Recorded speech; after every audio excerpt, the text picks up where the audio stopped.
નમસ્કાર દર્શક મિત્રો, સ્વાગત છે તમારું મનન ટાઈમ ન્યૂઝમાં। આવતીકાલે મુસ્લિમ સમાજ દ્વારા તાજિયા વિસર્જન કરવામાં આવનાર છે, જેને લઈને વડોદરા મહાનગરપાલિકા દ્વારા સરસિયા તળાવની સાફ સફાઈ કરવામાં આવી રહી છે। આવતીકાલે મુસ્લિમ બિરાદરો દ્વારા તાજિયાનું વિસર્જન થનાર છે, ત્યારે વડોદરા મહાનગરપાલિકા દ્વારા આજે સરસિયા તળાવની સાફ સફાઈ કરવામાં આવી રહી છે અને તળાવમાં તાજિયા વિસર્જન માટે તરાપ મૂકવામાં આવ્યા છે। વડોદરા મહાનગરપાલિકા દ્વારા સરસિયા તળાવની સાફ સફાઈ હાથ ધરવામાં આવી હતી। સાથે એન્જિનિયર વિભાગ અને સ્ટ્રીટ લાઇટ વિભાગ દ્વારા તળાવની કામગીરી કરવામાં આવી રહી છે। સાથે તળાવની આજુબાજુના દબાણો દૂર કરવાની કામગીરી પણ હાથ ધરવામાં આવી રહી છે।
તાજિયાને લઈને જે કામગીરી કરવામાં આવી રહી છે તે તાજિયા કમિટી અને રેશમવાલા ગ્રુપ દ્વારા સ્થાનિકના જે અહીંયા આગળ કમિટીના જે છોકરાઓ છે તેમને કોર્પોરેશન વોર્ડ નંબર 6ના અધિકારીઓને ખારો શુભ સાથ સહકાર આપ્યો અને સરસિયા તળાવની કામગીરી પણ સારી થઈ રહી છે।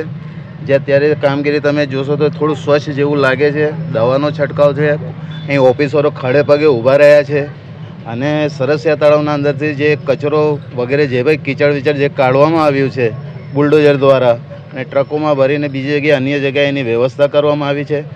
તો આ કામગીરી વોર્ડ નંબર 6ના અનિલભાઈ અને સુનિલભાઈ જે ઓફિસરો છે, અધિકારીઓ છે, તેમની સારી કામગીરી અહીંયા આગળ જોવા મળી હતી।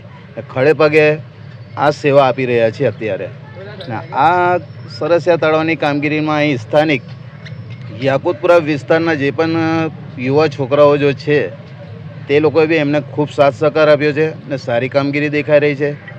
તાજિયા કમિટીના પ્રમુખ જાવેદ હુસેન બાપુ અને વાઇસ પ્રેસિડેન્ટ ગુડ્ડુ બાપુ દરેકે ભેગા મળીને આ કામગીરીને સફળ બનાવી છે।